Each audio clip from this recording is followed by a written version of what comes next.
Good morning, class 12. As we were discussing the globalization chapter, so today my topic is the cultural consequences of the globalization. We have done economic consequences and political consequences in our previous lectures. Cultural consequences में we are going to study about the two different terms. One is called as cultural homogenization. And second word is called as cultural heterogenization. आपको एक छोटी सी ही ये sheet नजर आ रही होगी. उसका reason actually में सिर्फ इतना ही है कि जब हम ये वाली कॉन्सिक्वेंस के बारे में करते हैं, जब भी हम इस कॉन्सिक्वेंस के बारे में करते हैं तो it is full with examples and it deals with our daily life. कहने के लिए ग्लोबलाइजेशन एक इकोनॉमिक टर्म है, लेकिन कहीं ना कहीं इसका कल्चरल इम्पैक्ट जो है वो बहुत ज्यादा है. कल्चरल होमोजेनिटी, बेटा कल्चर का मतलब सभ्यता हो गया. होमोजेनिटी का मतलब होता है जिसमें कोई एथनिक डिफरेंस नहीं होता है. अगर हम वर्ल्ड सिनेरियो की बात करते हैं तो हम ये कहते हैं ग्लोबलाइजेशन के कॉन्सिक्वेंसेस जो हैं they are not just confirm to the political and economic areas. Globalization effect करता है हमारे घर को, हम क्या खाते हैं, क्या पीते हैं, क्या पहनते हैं, even sometimes even what we think and what are our preferences. Cultural effect of globalization के कारण कहीं ना कहीं एक डर है जो वर्ल्ड में इस समय एमर्ज हो रहा है. वो डर ये है कि कहीं ग्लोबलाइजेशन के इम्पैक्ट में, कॉन्सिक्वेंस में हम वर्ल्ड कल्चर्स को ना खो दें. उसका कहीं ना कहीं ये रीजन है कि ग्लोबलाइजेशन के कारण से कल्चरल होमोजेनिटी यानी कि यूनिफॉर्म कल्चर जो है वो बहुत ज्यादा बढ़ रहा है. यूनिफॉर्म कल्चर जो है वो इस तरीके से नहीं बढ़ रहा कि वो ग्लोबल कल्चर हो. सिर्फ जो हमारी सिमिलैरिटी है वो ये है कि ग्लोबल कल्चर जो इस समय है that is the imposition of western culture. आपको याद है लास्ट ऑनलाइन क्लास में I was just making fun of myself and one और two more students and I was thinking कि तुम रात को जागते हो और दिन में सोते हो. याद है? Just an impact of western culture on us. I remember I have even complimented the girl for whom I have made a comment on that day. वो लड़की इंडियन ड्रेस में उतनी ही ब्यूटीफुल लगती है जितनी कि वो वेस्टर्न बातें करते हुए एक्टिव लगती है, प्रो वेस्टर्न लगती है. बट क्वेश्चन इस समय ये है ही नहीं कि हम एक यूनिफॉर्म कल्चर को अपना रहे हैं. हम बेसिकली उस कल्चर की तरफ जा रहे हैं which is basically influenced by western culture. It is not a global culture. और वेस्टर्न कल्चर में कहीं ना कहीं जो है वो यूएस जो है वो अपने आप को एज अ सॉफ्ट पावर कि मैं हर चीज में तुम्हें इन्फ्लुएंस करता हूं, उस तरीके से अपने एग्जाम्पल्स को सेटअप कर रहा है. बुक में हमने एक पिक्चर भी की थी, और अगर पिक्चर नहीं भी कहे तो नॉर्मली हम इसे कहते हैं he is preferring over to the McDonaldization of the world. McDonaldization का मतलब ये है he just want to draw the intention of few people, जिसमें वो ये कहता है पूरे वर्ल्ड में कोई और कुछ खाता हो या ना खाता हो, मैकडोनल्ड के बर्गर्स जरूर चलते हैं. In every country they are having their outlets with a western taste. It is not the taste of anybody else. या हम ये कहते हैं बर्गर को अगर हम छोड़ भी दें, एक नॉर्मल सा आर्ग्यूमेंट ले लो, the best denim wear, the best jeans to be worn is the blue jeans, and obviously everybody looks so nice when they wear white t-shirts or red t-shirts with this blue jeans, है ना. जो आप sneakers shoes पहनते हो, अपने school shoes को avoid करते हो, स्निकर्स पहनने की कोशिश करते हो, that is also the product of westernization. Again जो ये कल्चर है वो कहीं ना कहीं अपना इम्प्रिंट बता रहा है that we are more developed और वो डेवलपिंग सोसाइटीज के ऊपर अपना इम्पैक्ट छोड़ रहा है.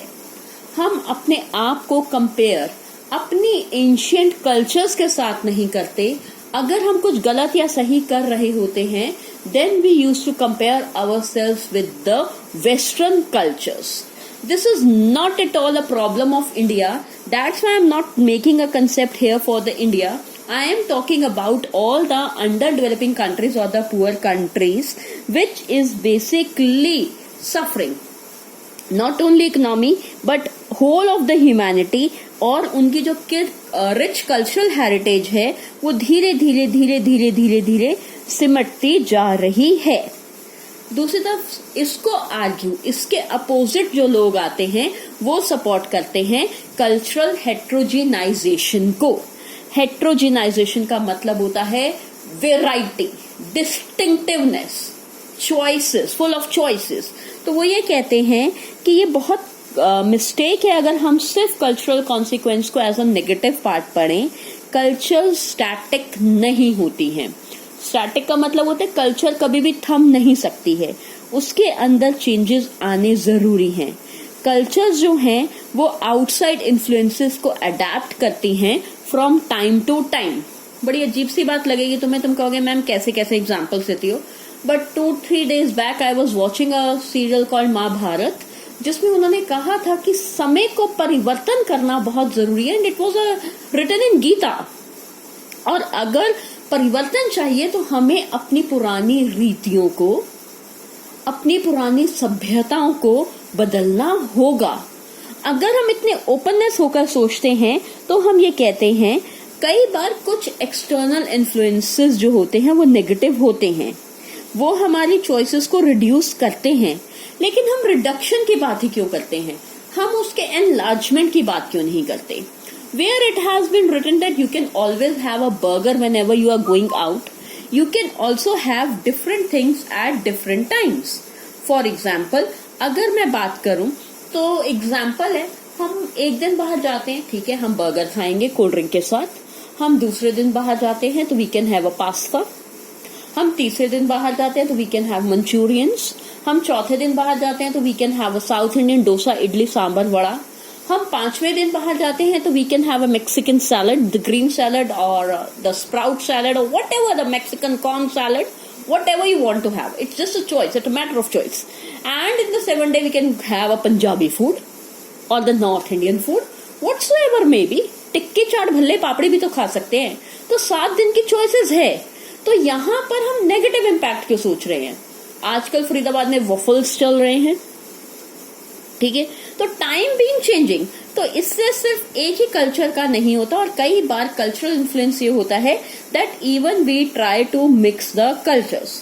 फॉर एग्जाम्पल, ऑब्वियसली बर्गर बहुत अच्छी टेस्ट का होता है, but when we are into habit of eating a paratha और अ छोले भटूरे और अ पूड़ी आलू और a masala dosa, it can't replace the taste of all other stuff.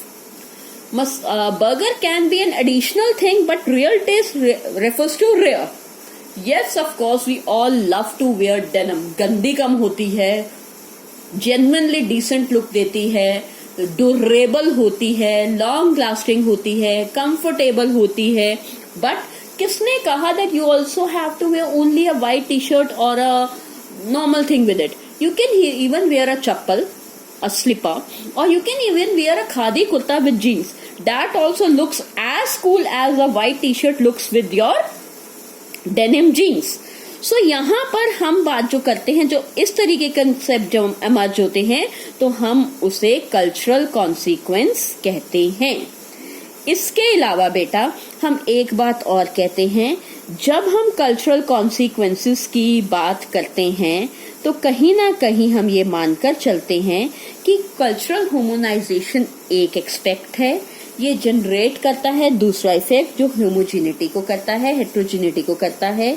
Differences cultures में रहेंगे, फंडामेंटल डिफरेंसेस को हम नहीं कर सकते हैं खत्म, लेकिन हम कल्चर को आपस में मिक्स कर सकते हैं और हम उनका एक कॉमन रास्ता बाहर निकाल सकते हैं. The only thing is that we just have to take out the way around. Globalization का इम्पैक्ट पॉजिटिव भी है, पॉजिटिव करोगे तो हेट्रोजिनाइजेशन करोगे, नेगेटिव इम्पैक्ट करोगे तो कल्चरल होमोजिनाइजेशन करोगे. Thank you class.